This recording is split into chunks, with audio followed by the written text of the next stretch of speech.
తను రేపు పొద్దున వాళ్ళ బంధువుల్లో ఇదేంటి ఇలా మాట్లాడాడు శివాజీ అంటే తను ఎంబ్రాసింగ్ ఫీల్ అవుతుంది కదా. నా పిల్లలు వాడి ఫ్రెండ్స్ ఏంట్రా మీ నాన్న ఇలా మాట, విచ్ ఈస్ హ్యాపీ. నా ఇంటెన్షన్ బ్యాడ్ లేదు. ఇంకొకటి 30 సంవత్సరాల నుంచి నేను ఇక్కడ ఉంటున్నాను, ఏ రోజు నా దగ్గర నుంచి తప్పు జరగలేదు. ఆవేశంగా ఒక లెటర్ మాకు వెళ్ళిపోయింది.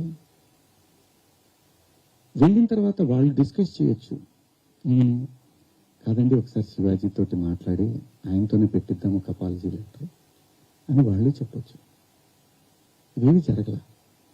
ఎవరికాళ్ళు ఆవేశంగా government of Andhra Pradesh, government of Telangana, CC to CP, CC to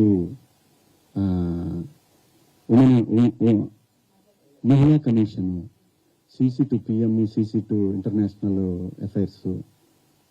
why? ఒక్క మాట నన్ను అన్న ఏందన్న ఇట్లా మాట, సారీ అమ్మ. నాకెవరు ఫోన్ చేసినా, నాకెవరు ఫోన్ చేయలేదు.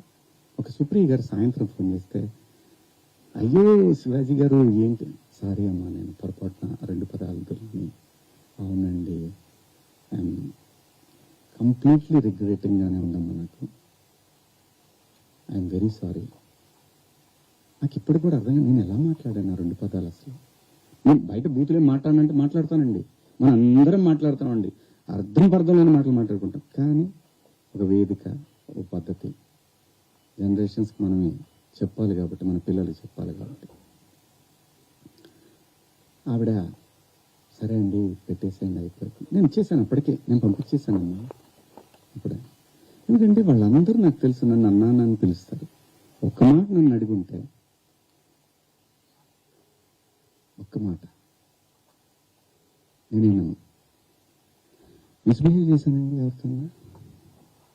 ఎప్పుడైనా మీరు ఏ ఆర్టిస్ట్ అయినా సరే, ఇప్పటికీ భూమిక గారితో చేస్తాను, మేడం అని పిలుస్తాను, లయమ్మ అంటాను, రంభ గారితో చేశాను, సంగవి గారితో చేశాను, పెద్ద పెద్ద ఆర్టిస్టులతో చేశాను. ఇంత చిన్న మిస్బిహేవ్ చేయలేదు, చేయను కూడా. ఎందుకంటే ఏదో ఒక రోజు ఇది మనకి గుదిబండ అయి కూర్చుంటుంది. అందుకని నా పరిస్థితి, నేను ఇప్పుడు కూడా అమ్మాయిలతో దగ్గర కూడా ఎవరైనా కనపడ్డా కానీ యాటిట్యూడ్ అనుకుంటారు, ఎందుకంటే దూరంగా ఉంటా. ఏమో ఏ దరిద్రం ఎలా మనం నెత్తికెక్కించుకోవాల్సి వస్తుందో, వాళ్ళు ఎక్కడ బాస్ ఫాలో అవుతారా పిల్లల్ని, అది నా క్యారెక్టర్. ఈ నా క్యారెక్టర్ని చెప్పుకొని మనం హైలైట్ అవ్వాలనే ఉద్దేశం నాకు లేదు. జరిగిన తప్పుని నేను ఎక్స్ప్లెనేషన్ ఇవ్వాల్సిన బాధ్యత నా మీద ఉంది.